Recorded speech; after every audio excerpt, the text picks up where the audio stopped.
Okay,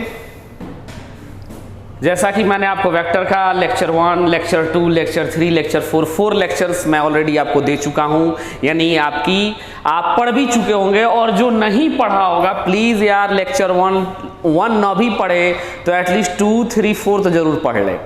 आज हम लोग लेक्चर 5 स्टार्ट कर रहे हैं वेक्टर का, और इस लेक्चर में मैं आपको ये फील कराने की बहुत ही कोशिश कर रहा हूं कि वेक्टर एडिशन से जो क्वेश्चंस आते हैं उनका मेन मैनिफेस्टो क्या होता है, यानी मेन उनका कैलकुलेशन कैसे होगा, ये सीखना है। और इसी में मैं आपको एक फील कराऊंगा वेक्टर सब्ट्रैक्शन। चूंकि मैंने बताया था कि वेक्टर सब्ट्रैक्शन जैसी कोई चीज मेरे लिए तो नहीं होती है और आपके लिए भी अब कुछ नहीं है, यानी वेक्टर सब्ट्रैक्शन जो पढ़ेंगे हम लोग with the help of addition. लेकिन अभी मैं एडिशन के कल मैं पढ़ाया था कि अगर मैंने दो वेक्टर को ऐड किया, white chalk must be used, कि अगर ये वेक्टर है, दिस इज वेक्टर ए, और इसमें मैंने इस vector at any general vector B को जोड़ दिया था, तो जब ये जोड़ा था ये कुछ ना कुछ एंगल थीटा होगा, यानी वेक्टर को जब भी जोड़ा जाएगा तो कुछ ना कुछ उसके साथ एंगल थीटा होगा। मल्टीप्लाई भी किया जाए तो कुछ ना कुछ उसके साथ एंगल थीटा होगा। वो थीटा 0 भी हो सकता है यदि दोनों पैरेलल हो, वो थीटा 90 भी हो सकता है यदि दोनों परपेंडिकुलर हो, और वो थीटा 120 भी हो सकता है या मैक्सिमम 180 हो सकता है। यानी दो वेक्टर के बीच का मिनिमम एंगल 0 डिग्री, दो वेक्टर के बीच का maximum angle 180 degree. This is very interested point to the vector related. इन दोनों को कल मैंने जोड़ा और आफ्टर एडिशन ये ट्रायंगल लॉ से कुछ ऐसे आया था, ये थीटा, ये अल्फा और ये आर, और इस आर की जो मैग्नीट्यूड थी वो कुछ ऐसे आ गई थी ए लेक्चर 4 में plus B square plus 2ab cos theta. ये आई थी क्या वेक्टर, जो ये रिजल्टेंट वेक्टर, जो ये वेक्टर आर है, इसकी मैग्नीट्यूड, यानी वेक्टर के पास मैग्नीट्यूड भी होता है एंड डायरेक्शन भी होता है। मैग्नीट्यूड में ये होगा, यानी कैसे इसको याद रखेंगे, अंडर रूट फर्स्ट वेक्टर का स्क्वायर प्लस जो वेक्टर दूसरा दिया उसका स्क्वायर प्लस 2ab cos थीटा, वेयर cos थीटा angle between a and b vector. ये याद रखना है कि ये जो थीटा है ये angle between vector a and vector b है, ठीक है। इसके साथ डायरेक्शन भी आया था ये अल्फा, तो मैंने बताया था फॉर डायरेक्शन की हम लोग यूज करते हैं tan अल्फा। हमारे पास साइन है, cos है, but we are going to use tan for the very direction, यानी डायरेक्शन के लिए। तो tan अल्फा बराबर मैंने यहां बताया था this is the v sin theta upon a plus b cos theta. ये है आपका tan अल्फा। ये आ चुका था, कल का डेरिवेशन लेक्चर था जो मैंने कल डिराइव करा दिया था। इस रिजल्ट पे अब केस नंबर 1 मान लिया, केस फर्स्ट इसमें बनता है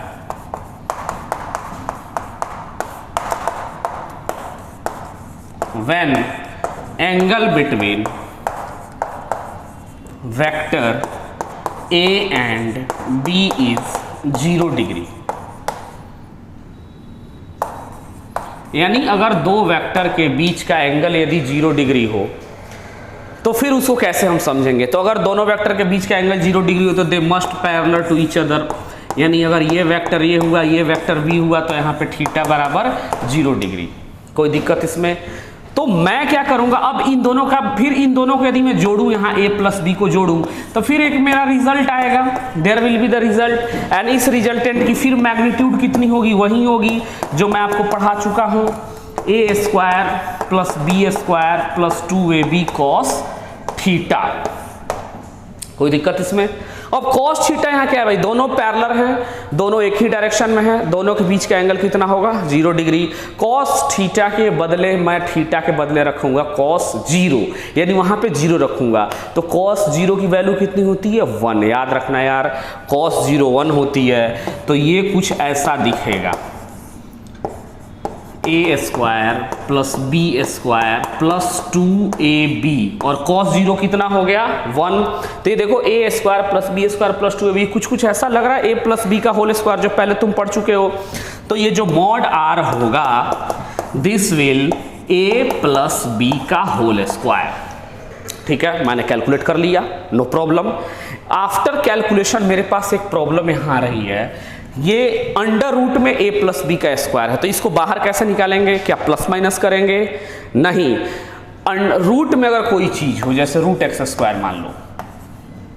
मान लिया मेरे पास रूट एक्स स्क्वायर है, तो रूट से जो चीज बाहर आएगी इन मॉड में बाहर आएगी, यानी ये हम वैल्यू लिखेंगे मॉड एक्स, तो यहां भी मैं वही लिखूंगा मॉड ए प्लस बी, यानी जो दोनों वेक्टर अगर एक ही तरफ हो, उन दोनों के डायरेक्शन एक ही तरफ हो, वे दोनों एक दूसरे के पैरेलल हो, वे दोनों का एडिशन रिजल्टेंट क्या होगा? सिंपल ए प्लस बी, और उनका डायरेक्शन क्या होगा? अलोंग द बोथ वेक्टर, यानी डायरेक्शन भी मैं लिख दे रहा हूं यहां पे, direction will along the both vector. मुझे लग रहा है कि इसमें कहीं कोई दिक्कत ही नहीं है भाई। अब इसके एक एग्जांपल मैं लेता हूं,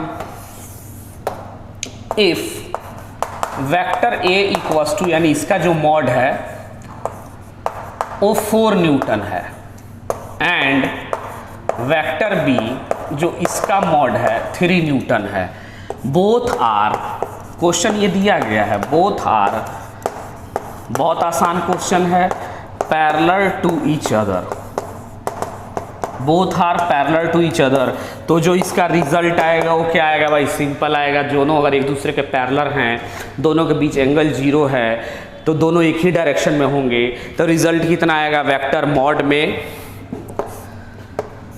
a प्लस बी, और a की वैल्यू दिया है 4 + 3, यानी दिस इंप्लाइज 7 न्यूटन। ये क्या हुआ भाई? रिजल्टेंट, और डायरेक्शन क्या होगा इसका? दोनों के, मतलब अलोंग द बोथ वेक्टर, यानी along the a and along the b। ये पूरा कॉन्सेप्ट रहा आपका, जब एंगल 0 डिग्री हो तब की बात है। किसी को कोई problem?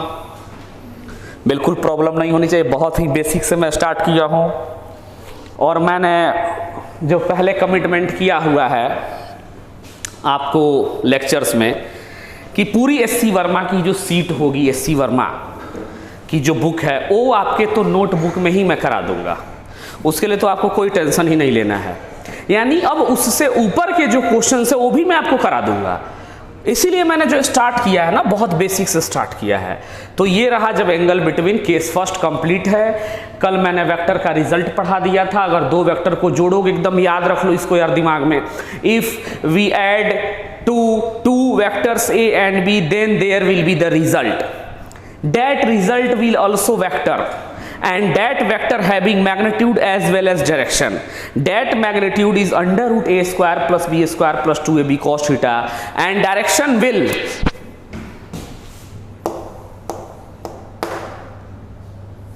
b sin theta upon a plus B cos theta. यानी जिस वेक्टर के कंपोनेंट में ब्रेक करूंगा, ये मैं पार्ट 3 और पार्ट 4 में सिखा दिया हूं कि कैसे कंपोनेंट ब्रेक करने हैं। तो जिस b sin theta upon a plus B cos theta, ये होगा tan अल्फा। फ्रॉम वेयर, यहां लिखना पड़ेगा, ये जो हम ले रहे हैं, एक बार फिर से जो लोग आज पहली बार देख रहे होंगे उनको कंफ्यूज ना हो, ये जो tan अल्फा लेना है ना, ये वेक्टर a है, ये b है, ये ब्रेक किया, ये b sin थीटा, ये b cos थीटा। तो जो tan अल्फा आप ले रहे हो किस वेक्टर से ले रहे हो? a से, यानी जिसको ब्रेक नहीं किए हो उसी से डायरेक्शन लेना है। मान लो तुम कहोगे नहीं यहाँ a sin theta b plus a cos theta, तो फिर डायरेक्शन कहाँ से होगा? जिसको ब्रेक नहीं किए उससे, यानी b से। जिसको ब्रेक कर दोगे उससे डायरेक्शन नहीं लेना है, डायरेक्शन उससे लेना है जिसको तुम ब्रेक नहीं किए हो। जैसे मैंने इस कॉन्सेप्ट में a को ब्रेक नहीं किया हुआ है, तो यहाँ लिखना पड़ेगा tan alpha from vector a, ये आपका आंसर होगा। और ये पूरा केस फर्स्ट आपके सामने है, मैं केस सेकंड के लिए अब आगे बढ़ रहा हूं। ये सब हो गया case second.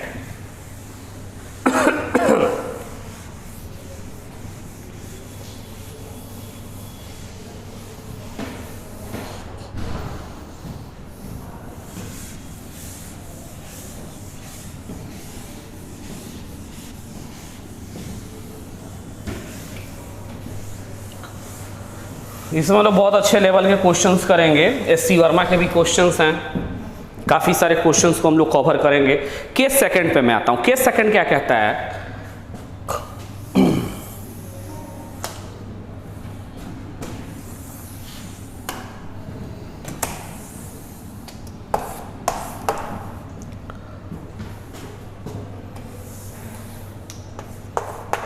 Case second,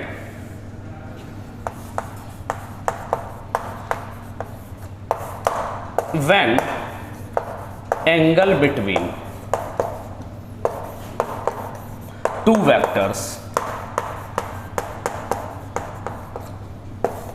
A and B is 90 degree, that is both are perpendicular to each other. ये केस सेकंड है, परपेंडिकुलर टू ईच अदर। कहने का मतलब एक वेक्टर ये ऐसे है और दूसरा वेक्टर यहां भी हो सकता है, इसके हेड पे भी, मैंने मान लिया अभी फिलहाल इसके टेल पे, ये परपेंडिकुलर वेक्टर भी बिल्कुल 90 डिग्री है। तो यहाँ दो वेक्टर के बीच का एंगल, दोनों का टेल कॉमन ज्वाइन है, तो मैंने बताया था एंगल निकालने के लिए यदि टेल ज्वाइन हो दोनों का तो जो उन दोनों के बीच एंगल होगा that is angle between two vector. तो यहाँ थीटा बराबर कितना है 90 डिग्री। फिर मुझे ये पता हो, अच्छा जी मैं दो वेक्टर को जोड़ूंगा तो उनका एक रिजल्ट आएगा, that result is under root, magnitude उसका होगा under root a square plus B square plus 2ab cos theta and magnet and direction is tan alpha. इतना मैं मैग्नीट्यूड पहले निकाल लूं, ये है आपका a square plus B square plus 2ab cos 90 degree. जो पहली बार ये लेक्चर पढ़ रहे हो प्लीज थर्ड, फोर्थ और सेकंड एटलीस्ट ये तीन जरूर पढ़ लें, क्योंकि ये तीनों बहुत जरूरी है अगर ये चीज पूरे समझने हैं तो, क्योंकि इन तीनों का कहीं ना कहीं बेसिक वहां है। बाकी उसके मैं आगे चल रहा हूं अब, चूंकि लेक्चर में एक ही में तो नहीं रह सकता, आगे बढ़ना ही है भाई। तो ये है a square plus B square और cos 90 की वैल्यू कितनी होती है जी, cos 90 की वैल्यू होती है 0। तो ये पार्ट कितना हो जाएगा 2ab into 0 a square plus B square. tan alpha मैं कहां से लेना चाह रहा हूं, मान लो मैं वेक्टर ए से लेना चाह रहा हूं तो जिस वेक्टर से लूंगा उसको नहीं तोड़ूंगा, बाकी जो बच गया उसको तोड़ूंगा दो पार्ट में। तो tan बराबर क्या होता है साइन बाई कॉस, तो b का sine theta where theta is angle between two vector upon a plus B cos theta. Theta यहाँ क्या है 90 है, तो tan अल्फा इक्वल्स टू हो जाएगा b sine 90 upon a plus B cos 90। अरे यार ये तो 0 हो गया, ये बच गया साइन 90 1b बाई a, यानी यहाँ से जो डायरेक्शन आया आपका अल्फा बराबर tan inverse b by a। कोई दिक्कत, यानी b वो वेक्टर है जिसको ब्रेक किया गया है, a वो वेक्टर है जिसको ब्रेक नहीं किया गया है, यानी जिसे मैं ब्रेक नहीं करूंगा। तो मैंने कल बताया था सीधे को छोड़ दो तिरछे को तोड़ दो, यानी डेफिनेटली b क्या होगा कहीं ना कहीं xy प्लेन में टेढ़ा होगा, तिरछा होगा, यानी ऐसे ये b होगा और ये थीटा बनाया होगा। तो यहां से परपेंडिकुलर ड्रॉ करके ये b साइन थीटा और ये b कॉस थीटा, ये कल के लेक्चर में पढ़ाया जा चुका है। यानी अगर इस लेक्चर को अच्छा से अच्छा फील करना है तो इसके पहले वाले लेक्चर को आपको पढ़ना ही पड़ेगा डेफिनेटली, क्योंकि सारा कंटेंट वहां दिया गया है। नेक्स्ट केस थर्ड,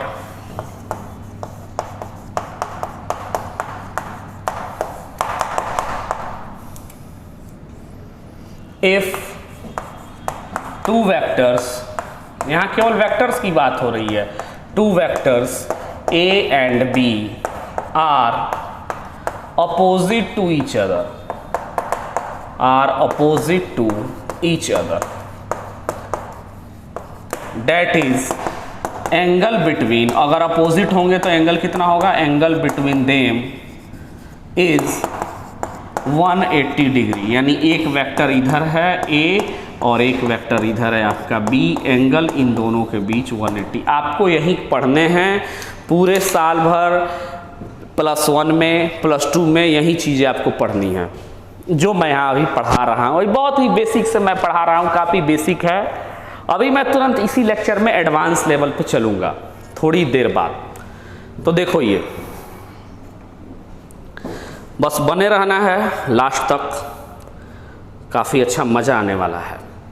ये A और ये क्या है भाई B, ठीक है।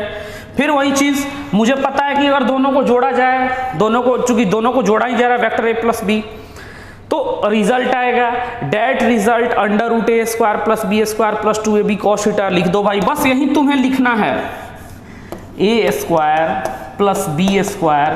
तुम्हें कुछ नहीं सोचना है, तुम्हें जो ए दिया गया ए का मैग्नीट्यूड लिख दो, जो बी दिया गया बी का मैग्नीट्यूड लिख दो, और जो दोनों के बीच एंगल दिया है वो एंगल लिख दो, बस तुम्हारा काम खत्म। कैसा भी क्वेश्चन होगा बन जाएगा। और अभी मैं प्रूफ करूंगा, अभी मैं एक एक क्वेश्चन आपको बनवाऊंगा। A square plus B square plus 2ab cos 180 degree. तुम्हें पता है cos 180 की वैल्यू कितनी होती है भाई? cos 180 होती है -1। तो यहाँ से जो r की जो वैल्यू आ रही है वो कितना आ रही है? A square plus B square minus plus 2ab into -1, ये होगा आपका -1। यानी ये r की जो वैल्यू आ रही है this under A square plus B square minus 2ab। तुम खुद देखो ये कहीं ना कहीं जाना पहचाना लग रहा है, a square plus B square plus 2ab minus 2ab a minus b का होल स्क्वायर। यहाँ आते हैं, यहाँ लिखता हूँ मैं इसको, और समझना है इन चीज़ों को, ऐसा कुछ नहीं है। अगर केवल आप इन 3 पॉइंट्स को भी समझ गए हो तो आपसे क्वेश्चंस बनेंगे, बिल्कुल बनेंगे। आपको बस केवल सोचना है कि सर कैसे कैसे पढ़ा रहे हैं। तो r इक्वेस टू मैं लिख सकता हूँ कि मेरा जो अंडर रूट होगा वो a माइनस बी का होल स्क्वायर होगा। कोई दिक्कत इसमें? अब मैं अपने बारे में थोड़ा बता दूं। मेरा नाम दिलीप पाठक यानी डीपी सर, शॉर्ट फॉर्म आप यही यूज़ करेंगे। कॉल मी डीपी सर, केवल डीपी नहीं यार, मैं कोई आपका दोस्त नहीं हूँ कि आप मुझे सिर्फ डीपी बोलोगे। डीपी मतलब आजकल लोग यूज़ कर रहे हैं display picture. I am not display picture, I am your physics faculty. और मैंने NIT भोपाल से अपनी बीटेक कंप्लीट की। आफ्टर डेट मैं पिछले 3+ यानी लगभग 3.25 मान सकते हो, 3.25 साल से मैं इस फील्ड में हूँ, पढ़ा रहा हूँ। और इस बार मैंने सबसे बेहतरीन रिज़ल्ट दिया, जो कि मेरे पढ़ाए गए कम से कम 250 से 300 बच्चों में 15 लड़कों ने नीट में 180 में 180 सॉल्व किया। यानी फिजिक्स में 45 क्वेश्चंस 45 क्वेश्चन थे, उन 45 को उन्होंने सॉल्व किए, एक भी गलती नहीं है। ये मेरी उपलब्धि है। बाकी आपको अभी मैं पढ़ा रहा हूँ। जेईई एडवांस का इस बार पेपर मैंने डिस्कस किया हुआ है लेक्चर नंबर 3 में।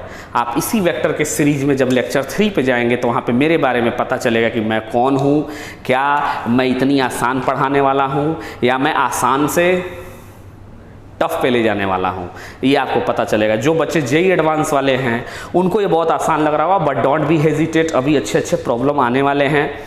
ये लेक्चर के बीच में बोलने की इसलिए ज़रूरत पड़ी कि बहुत से बच्चे अरे के तो यही पढ़ा रहे हैं, ये तो यार मुझे आता है। अरे आता है, मैं मानता हूँ आता है, बट क्वेश्चन सॉल्व हो तो मैं जानूँ कि आता है। ऐसे थोड़ी हो जाएगा कि हाँ मुझे आता है, मैं बोल दिया आता है, yes sir I know you know it. ये कोई बहुत बड़ी चीज़ नहीं पढ़ा, ये सब दुनिया की सारी फैकल्टीज ही पढ़ाती हैं। मैं भी उसको ऐसे ही पढ़ा रहा हूँ, उसमें और कुछ मैं चेंजेस नहीं कर सकता, but the question level will change. Question level आपका क्या है, कैसे है, ये डिपेंड करता है। तो अभी मैं कंटेंट आपके पास लाऊंगा, आपको पता चलेगा कि हाँ क्या है। तब तक इसको सॉल्व कर लो। ये R है और मज़े लेते रहो यार, कभी टेंशनाइज स्टडी नहीं करना है। अगर कभी कुछ समझ में नहीं है then you can comment me. आप यूट्यूब के उस वीडियो को देखो, कुछ क्लियर नहीं हुआ यू कैन कमेंट मी। मैं चैलेंज करता हूँ कि आपको बिल्कुल समझा दूंगा और समझ में आएगा। ये तो अभी ऑनलाइन फीलिंग है, ऑफलाइन फीलिंग तो इससे बहुत बेटर होती है। उसमें तो बहुत सारी मिमिक्रीज भी मैं करता रहता हूँ बीच बीच में, बट यहाँ अब नहीं पॉसिबल है कि मैं सामने क्लास खाली पड़ा हुआ है, मैं किससे क्या बात करूँ। भूत की तरह मैं बके जा रहा हूँ, वेक्टर पढ़ाए जा रहा हूँ, सुनने वाला कोई है नहीं, और तुम लोग भी नहीं सुनोगे तो क्या मतलब रहा फिर। इसलिए इस लेक्चर को एंजॉय करना है, सीखना है, और बहुत अच्छा मज़ा आएगा आगे। जैसे जैसे वेक्टर के कंटेंट आगे बढ़ेंगे वैसे बहुत ही अच्छा आने वाला है, कुछ बेटर ही मैं दूंगा। और इतना तो वादा करता हूं आपसे कि आपके एक एक प्रॉब्लम सॉल्व हो जाएंगे। किसी भी की सीट की प्रॉब्लम हो, किसी कोचिंग की सीट हो, कोई बुक्स हो लगभग 80 to 90% क्वेश्चन आप अपने से सॉल्व कर लें, वहीं एक आध 2-3-4% में you have to faces the problem, आपको प्रॉब्लम फेस करना पड़ सकता है, बट मैं उसकी भी कोशिश लास्ट लेक्चर्स तक कर दूंगा कि आपको वो भी नहीं करना पड़े और अच्छा करना है, then you can join me offline, most welcome. चलिए, तो ये फिर मैंने बताया, फिर ये आर स्क्वायर आ गया, रूट आ गया, फिर वही चीज मॉड में ही बाहर आएगा a माइनस बी। फिर बात होती है डायरेक्शन, डायरेक्शन क्या होगा, डायरेक्शन, अब बात आती है, अब a और b दो हैं, दोनों में जो बड़ा होगा उसी की तरफ डायरेक्शन होगा वेक्टर का। रिजल्ट क्या है, मान लो ये 4 है, ये 6 है, ठीक, ये कह रहा है 6 कह रहा है, 6 कह रहा है इधर चलो, ये 4 कह रहा है इधर चलो, दोनों में कौन जीत जाएगा, ये जीत जाएगा। तो ये 6 ये 4, तो 6 माइनस 4 कितना 2, ये 2 से इधर जीत गया, ये मतलब जाने लगेगा 2। तो मैग्नीट्यूड तो कितना आया 6 माइनस 4 2, लेकिन किधर, अलोंग दिस वेक्टर, यानी along the bigger vector, direction will along the bigger vector.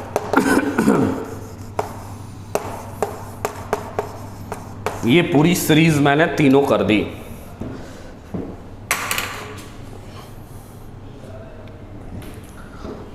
Note करते रहिए, तब तक मैं थोड़ा सा ड्रिंकिंग वाटर ले लूं।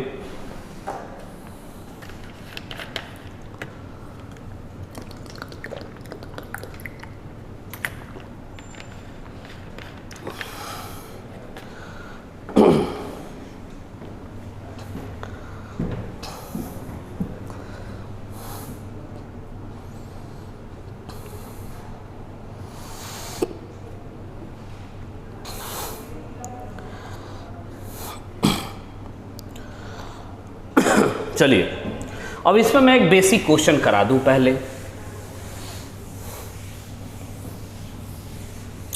एक बेसिक क्वेश्चन मैं करा दे रहा हूं, फिर आगे धीरे धीरे मैं लेवल को इंक्रीज करता रहूंगा। कह रहा है, if 2 vectors having equal magnitude, पहला क्वेश्चन देखो, लाइन बाय लाइन स्टडी करो। मान लो 2 वेक्टर दिए गए हैं a एंड b, क्या कह रहा है, if 2 vectors A and B having equal magnitude and angle between them is theta, then find the resultant vector। बहुत आसान क्वेश्चन है यार। मैंने क्या पढ़ाया, मैंने पढ़ाया ये वेक्टर A, ये वेक्टर B।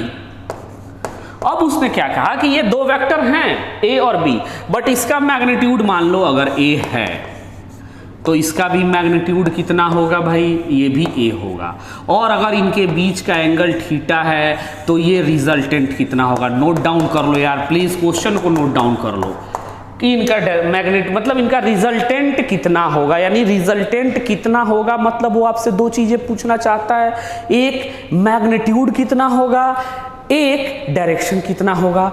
अरे यार, तो इसके लिए 2 चीजें, जब भी 2 वेक्टर को मैं ऐड करूं तो जो उनका रिजल्टेंट आएगा, ये बिल्कुल याद कर लेना है, कहीं नोट कर लो क्वेश्चन नोटबुक पे, जब भी मैं 2 वेक्टर को जोड़ूंगा मुझे कुछ ना कुछ रिजल्ट मिलेगा, वो जो रिजल्ट मिलेगा उसको मैं रिजल्टेंट बोलूंगा, जो रिजल्टेंट बोलूंगा वो इन दोनों के बीच में कहीं ना कहीं आएगा।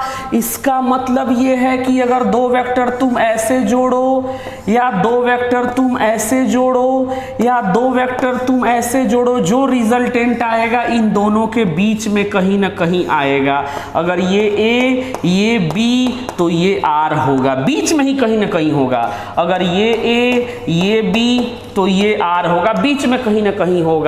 अगर ये B, अब तुम कहोगे सर ये तो बीच में है नहीं, अरे है बीच में, पैरेलल शिफ्ट कर दो B को, ये भी लेक्चर नंबर 2 में पढ़ाया गया है, पैरेलल शिफ्ट कर दो इसको, देखो बीच में आ गया कि नहीं। तो जो रिजल्टेंट होगा वो दोनों के बीच में कहीं ना कहीं होगा, ये क्लियर कट बात है, ठीक है। इसको नोट ही कर लेना कहीं कि जो दोनों का रिजल्टेंट होगा वो दोनों के बाहर नहीं, यानी अगर A B तुम यहां जोड़ो तो रिजल्टेंट यहां नहीं आ सकता है, या रिजल्टेंट यहां नहीं जा सकता है। इन दोनों A और B को जोड़ो तो रिजल्टेंट इधर नहीं आएगा, रिजल्टेंट कहीं इधर नहीं आएगा, रिजल्टेंट इधर आएगा। अगर दोनों ये प्लेनर वेक्टर हैं, दोनों एक, अभी मैं 2D ही पढ़ा रहा हूँ, प्लेनर वेक्टर पढ़ा रहा हूँ, यानी दोनों वेक्टर मेरे एक ही प्लेन में है, या तो XY प्लेन में या YZ प्लेन में या ZX प्लेन में, यानी एक प्लेन में है अभी वो सिंगल प्लेन। तो अब क्या है, इसका मैग्नीट्यूड A और B का भी मैग्नीट्यूड कितना है A। मुझे रिजल्टेंट निकालने के लिए बोल दिया, मैं निकालने चला। A square plus B square plus 2AB cos theta, ये मुझको इतना आया। कोई दिक्कत इसमें? अगर A का मैग्नीट्यूड A है तो मैं A के जगह पे A लिखूंगा, B का भी मैग्नीट्यूड अगर A है तो B के जगह पे मैं B लिखूंगा, बस लिख दूं। अरे सॉरी, B के जगह पे भी A लिखूंगा क्योंकि दोनों बराबर है। A स्क्वायर, ये है A स्क्वायर, ये है 2 into A into cos theta. देखो कितना अच्छा रिजल्ट आ रहा है, ये मॉड आ रहा है। ये A कितना हुआ 2A स्क्वायर, ये हो गया आपका 2A स्क्वायर और ये हो गया आपका कॉस थीटा। यहाँ तक तो एक बच्चा भी कर देगा, कोई दिक्कत नहीं है। फिर यहाँ से थोड़ा सा और यहीं पे मैं एडजस्ट करता हूँ। 2A स्क्वायर केमन कर लूँ, केमन करने के बाद मुझे मिलता है 1 प्लस कॉस थीटा। यहाँ पे मैं रुक जाऊँगा, यहाँ पे सब लोग रुक जाएंगे क्योंकि इसके आगे वो सॉल्व नहीं कर पाएगा। तो इसके आगे क्या छोड़ दिया जाए? छोड़ तो नहीं सकते भाई, कुछ ना कुछ तो अब सोचना पड़ेगा। तो अब यहां से देखो, ये है, ये वेक्टर एडिशन हो गया। इसके बाद ये है 1 प्लस कॉस थीटा, एक ट्रिगोनोमेट्रिक फंक्शन है, यानी कहीं ना कहीं इसका रिलेशन अब चला गया ट्रिगोनोमेट्री में, यानी मैथमेटिक्स में। तो मैं फिर वहां चलूंगा मैथमेटिक्स में। ये मैं आपको पढ़ाऊंगा फिजिक्स एंड मैथमेटिक्स, मतलब वेक्टर खत्म होगा जब मोशन इन 1D स्टार्ट करूंगा, उसमें मैं ये चीज़ें पढ़ाऊंगा आपको। फिलहाल अभी तो केवल वेक्टर ही पढ़ाने के लिए है कि नहीं सर वेक्टर पढ़ाना है, नहीं तो मैं जनरली पहले फिजिक्स एंड मैथमेटिक्स पढ़ा देता हूँ, बट फिर भी कोई दिक्कत नहीं है आपको। इस 1 प्लस कॉस थीटा को मैं वहीं छोड़ के चल दूंगा और फिर मैं ट्रिगोनोमेट्री में पहुँचूंगा तो मुझे एक फॉर्मूला पढ़ाया गया है, cos square theta minus sine square theta equals to cos 2 theta. ये मुझे पढ़ाया गया है ट्रिगोनोमेट्री में। ट्रिगोनोमेट्री ऐसा कहती है कि यदि cos square theta plus sign square theta हो तो 1, और यदि cos square theta minus sine square theta हो तो कॉस 2 थीटा, थीटा नहीं कॉस 2 थीटा, देखिए कॉस 2 थीटा, ठीक। अब यदि मैं इसको लिख दूं cos square theta by 2 minus, इसको एक बार और एलाबरेट कर ही दूं ना यार, आने दो, साइन स्क्वायर थीटा बाई 2, तो दिस इंप्लाइज हो जाएगा कॉस थीटा। चूंकि इस एंगल को मैंने हाफ कर दिया, इस एंगल को मैंने हाफ कर दिया, तो ये 2 थीटा भी हाफ होगा, तो 2 थीटा को हाफ करूंगा तो थीटा, यानी this is called half angle formula and this is called full angle formula, यानी एंगल फॉर्मूला। तो ये हाफ। अब यहां पे मुझे कॉस को भी मैं बदल सकता हूं, साइन को भी मैं बदल सकता हूं। मेरा रिजल्ट किस में है? 1 प्लस मुझे चाहिए, मैं दोनों को बदल के देख लेता हूं यार, मुझे क्या डर। तो ये होगा 1 माइन, पहले मैं इसको बदलता हूं, 1 minus sine square theta by 2 minus sine square theta by 2 equals to cos theta. मेरे लिए तो यही रहेगा। मैं यहाँ इसके बाद सीधे यहाँ आया, तो अगर मैं मल्टीप्लाई कर दूँ तो ये हो जाएगा 1 minus 2 sine square theta by 2 equals to cos theta. फिर इसको इधर लाऊंगा तो ये हुआ 1 minus cos theta equals to 2 sine square theta by 2। एक रिजल्ट मुझे ये मिला कुछ ऐसा, 1 minus cos theta equals to 2 sine square theta by 2। अब मैं साइन को चेंज करूंगा,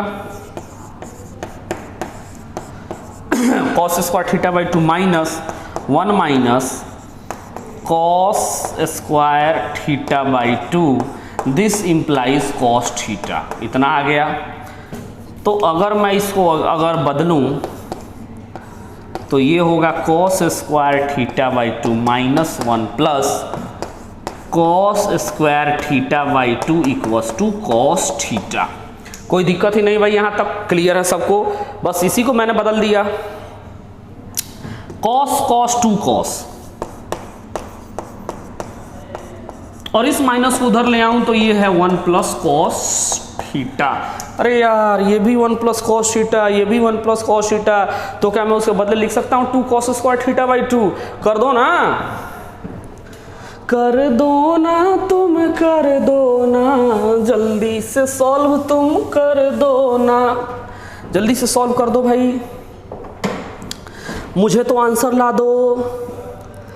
और तुम इतने विद्वान हो चुके हो कि अब तुम कर सकते हो। तो ये मॉड आर था, रहने दो, ये 2a square as it is लिख दो, इंटू 1 प्लस कॉस थीटा के बदले क्या लिखोगे 2 cos square theta by 2। Put कर दियो, कर दियो, कर दियो जल्दी से। 2 इंटू 2 4,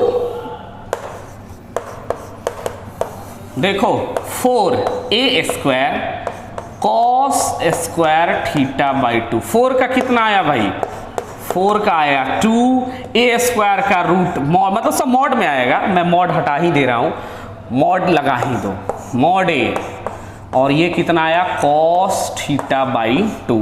अगर मैं मॉड r लिखूं तो ये आ जाएगा 2a cos theta by 2। Direction कितना आएगा भाई, tan अल्फा ही देगा, तो tan अल्फा कितना होगा भाई देख लो तुम, उसमें कितना था b sine theta upon a plus b cos theta. ये डायरेक्शन के लिए, ये तो मैग्नीट्यूड है, डायरेक्शन है, तो ये हुआ ओ हो b साइन थीटा, b की वैल्यू कितनी है a, तो ये हो गया a साइन थीटा अपॉन ये है a प्लस ये है a cos theta. I hope तुम लोग इतना समझ रहे हो। ये मैं अब इधर लिख दूं, इसको मिटा रहा हूं, नोट कर लो, या वीडियो पॉज करके नोट कर लेना, क्योंकि वीडियोस में काफ़ी कुछ समझाना है, तो वीडियो आप लोग पॉज करके नोट करते रहना। वीडियो तो 40 मिनट्स की है, बट 40 मिनट्स की वीडियो आपको समझने में 1 घंटे लगेंगे, यानी 1 आवर आपके खर्च होंगे। tan अल्फा, क्योंकि आपको रुक स्टॉप पॉज कर करके नोट करना पड़ेगा, मैं तो डायरेक्ट चल रहा हूँ, तो tan अल्फा सब जगह ये करना पड़ेगा। a कॉमन कर लो तो ये हो गया साइन थीटा, a यहाँ कॉमन कर लो 1 प्लस कॉस थीटा। ओ हो ये a से कट गया, फिर एक लफड़ा फंस गया, फिर ट्रिगोनोमेट्री यार, फिर साइन आ गया। 1 प्लस कॉस को तो मैं लिख लूंगा 2 कॉस स्क्वायर थीटा बाई 2, लेकिन फिर बच गया एक ऊपर साइन, फिर मैं जाऊंगा ट्रिगोनोमेट्री, महाराज मुझे बता दो यार, तो ट्रिगोनोमेट्री बोलता है sine 2 theta equals to 2 sine theta into cos theta. ठीक, अगर मैं यहाँ लिख लूँ साइन थीटा, अगर ये एंगल हाफ हुआ तो ये हो जाएगा 2 sine theta by 2 into cos theta, ये भी हाफ होगा। पुट कर दूंगा मैं tan अल्फा,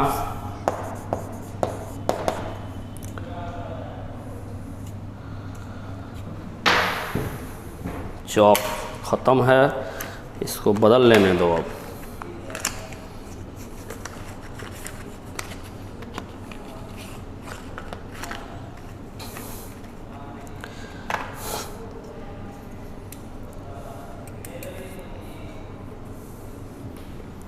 tan अल्फा की वैल्यू कितनी होगी भाई, तो tan अल्फा तुम लिख सकते हो a साइन थीटा लिखे थे, तो साइन थीटा के बदले कितना लिखोगे a तो ये कट गया ना, a कट गया, साइन थीटा के बदले क्या लिखोगे 2 sine theta by 2 into cos theta by 2 upon 2 cos square theta by 2। 2 से 2 कैंसिल, कॉस थीटा से कॉस थीटा, tan अल्फा कितना होगा sine theta by 2 upon cos theta by 2। This implies ये कितना हो गया, ये हुआ tan थीटा बाई 2। tan अगर सेम है तो अल्फा बराबर क्या हो जाएगा थीटा बाई 2, यानी जो डायरेक्शन होगा दोनों वेक्टर के ठीक बीचों बीच।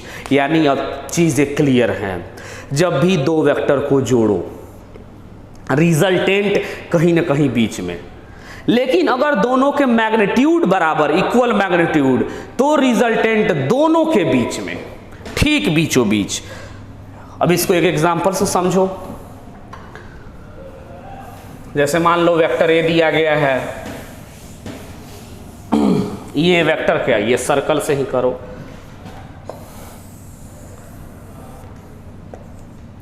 ये रेडियस r है,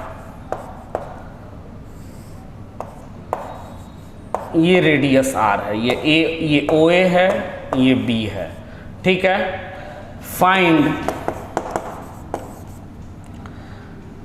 OA प्लस OB, ये थीटा दिया गया, मान लो 30, ये थीटा ही मान लो, थीटा है, दोनों के बीच एंगल थीटा है, OA प्लस OB, यानी इन दोनों का रिजल्टेंट तुम्हें फाइंड करना है। अब तुम खुद देखो, वेक्टर A कितना है, R है, वेक्टर B कितना है, ये भी R है, यानी R का मैग्नीट्यूड कितना होगा, R होगा, इस R का मैग्नीट्यूड कितना होगा, ये भी R होगा, दोनों का मैग्नीट्यूड सेम, तो कहीं ना कहीं ये इस कैटेगरी, इस लॉ को फॉलो कर रहा है। तो तुम क्या पूरी कैलकुलेशन करने जाओगे, नहीं। जैसे दोनों वेक्टर पैरेलल थे तो दोनों को डायरेक्टली जोड़ दिए, दोनों परपेंडिकुलर तो दोनों को √a² प्लस b² कर दिए, दोनों एक दूसरे का अपोजिट हैं तो a माइनस b कर दिए, और दोनों का मैग्नीट्यूड इक्वल है, तो तुम क्या कर दोगे, रिजल्ट कैसे लिखोगे। ये रिजल्ट के लिए तुम r, ये स्मॉल r ले लो, क्योंकि रिजल्ट, अब ये रहा आपका रिजल्ट, तो रिजल्ट का मैग्नीट्यूड कितना आएगा, 2 इंटू r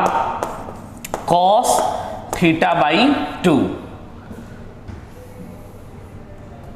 कोई दिक्कत इसमें, दोनों का रिजल्टेंट कहाँ आएगा, कहीं बीच में आएगा, ये ठीक बीचों बीच, और ये एंगल कितना होगा, ये भी होगा θ/2 और ये भी होगा आपका θ/2। तो ये चीज़ आपको क्लियर हो गया कि अगर दो वेक्टर हैं तो जो इनका रिजल्टेंट आएगा 2r cos θ/2, यदि दोनों जैसे ये 4 है और ये भी 4 है और ये एंगल 60 डिग्री है, तो क्या मैं पूरा फॉर्मूला लगाने जाऊंगा, नहीं, मैं सीधे लिखूंगा रिजल्ट बराबर 2 इंटू कोई भी एक vector into 4 into cos 60 degree by 2, तो ये हो जाएगा आपका 2 इंटू 4, और cos 30 डिग्री की वैल्यू कितनी होती है, √3/2, 2 टू कैंसिल, दिस इंप्लाइज 4√3, ये क्या हुआ, 4√3 हुआ। दूसरी इसकी जो डायरेक्शन होगी क्या होगी, ठीक बीचों बीच, यानी दोनों से 30 डिग्री, इससे भी 30 डिग्री, इससे भी 30 डिग्री। तो इसका यूज हम लोग ऐसे क्वेश्चंस में कर सकते हैं।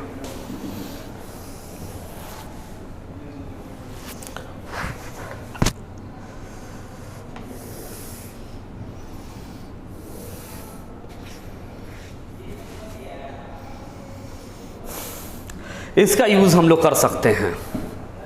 नेक्स्ट टॉपिक अगर मैं स्टार्ट करूं,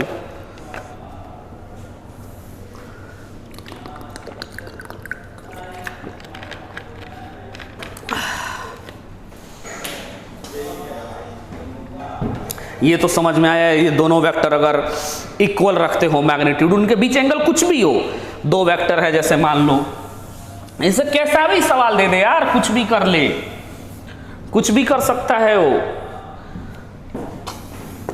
एक ऐसे दे सकता है 6, एक ऐसे दे सकता है 6, ये वेक्टर A का मैग्नीट्यूड हो या ये वेक्टर B का मैग्नीट्यूड हो, मुझे क्या पता है, मुझे रिजल्टेंट का पता है, बस 2 इंटू 6 इंटू 90 डिग्री है तो cos 45 डिग्री, बस आंसर, रिजल्टेंट दोनों से 45, दैट इज। अब नेक्स्ट लेवल के क्वेश्चन पे चलते हैं। मान लो अगर दो वेक्टर का सम दिया गया है, अगला लेवल,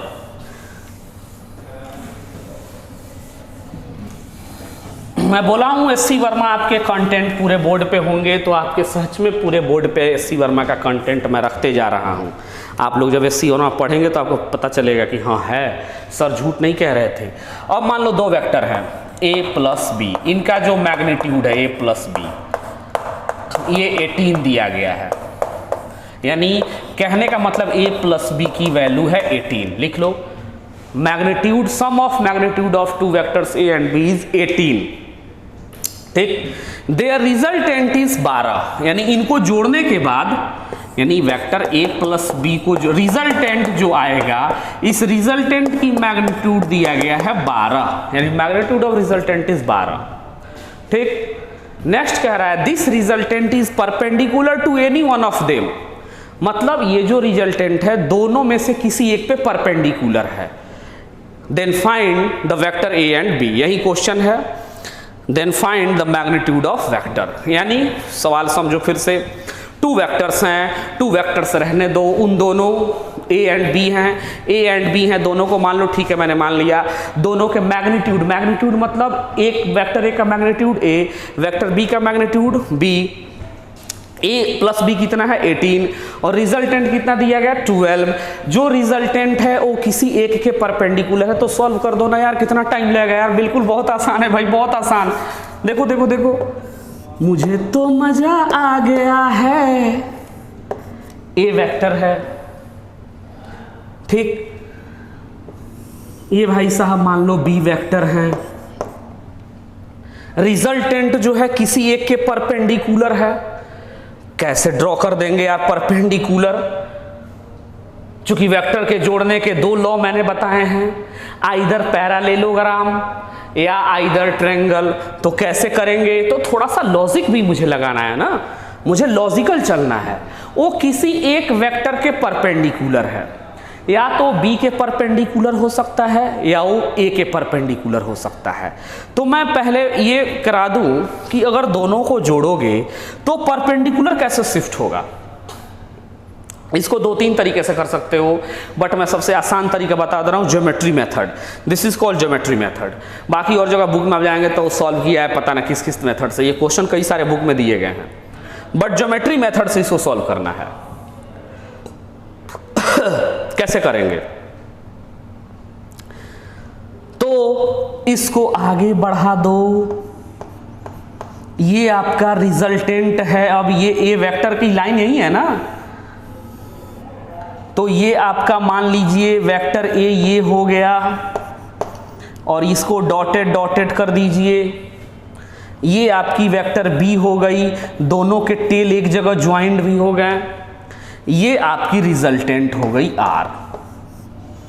कोई दिक्कत इसमें, बिल्कुल कंफ्यूज नहीं होना। देखो जब भी ऐसा सवाल आए तो तुम वेक्टर ए को, तो ये लाइन वेक्टर ए लाइन है और बी मान लो यहां पे है, ठीक, तो जो रिजल्टेंट होगा वो किसी के परपेंडिकुलर है, मुझे नहीं पता, तो वो मैंने मान लिया ए के परपेंडिकुलर है। अब तुम ये देखो जो बन रहा है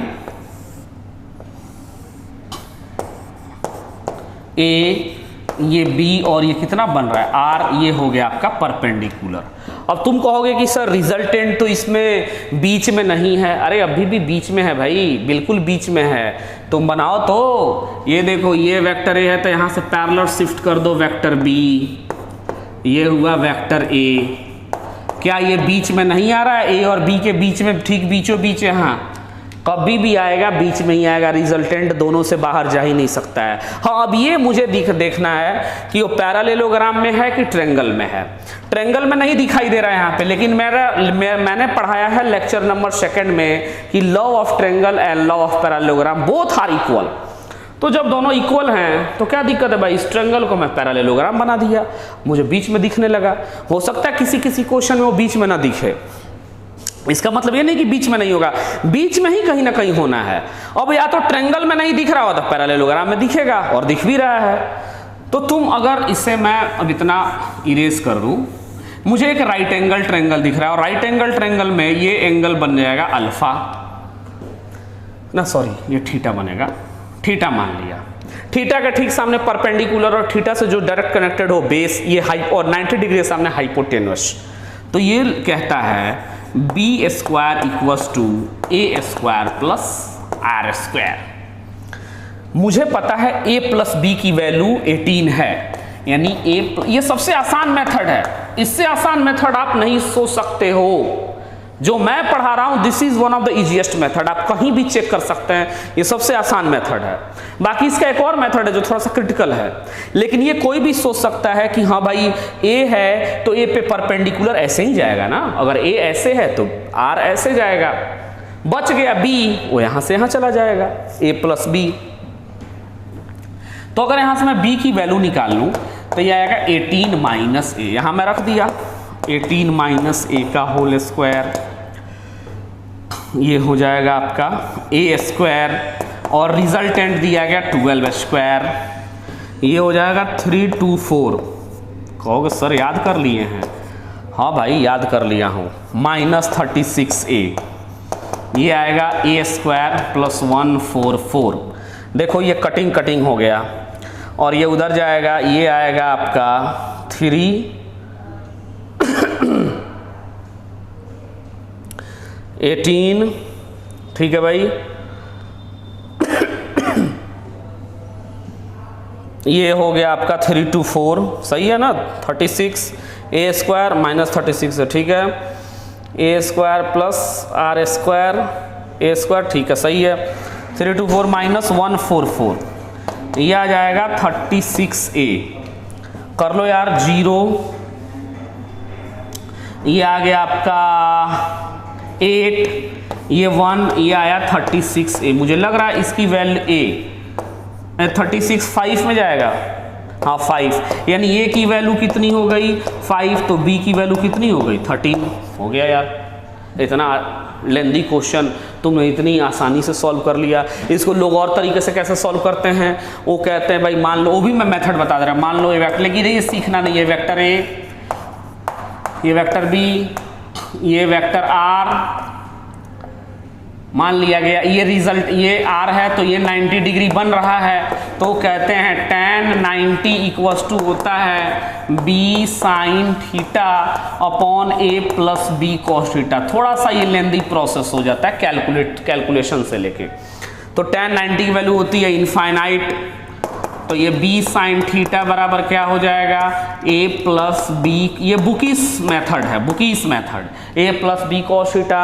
अगर ये इनफाइनाइट है तो इसको भी इनफाइनाइट होना पड़ेगा, उसके लिए a plus b cos theta को क्या करना पड़ेगा 0 पुट करना पड़ेगा। तो मैं लिख सकता हूँ a बराबर -b कॉस थीटा। और वो क्या करते हैं इस r वाले फॉर्मूले में, मैं ये भी मेथड आता है 2ab कॉस थीटा में, जहां a है वहां b कॉस थीटा पुट करके आंसर निकालते हैं। इससे भी कर सकते हो, इससे भी आसान तरीके से कर सकते हो। एक और प्रॉब्लम नेक्स्ट।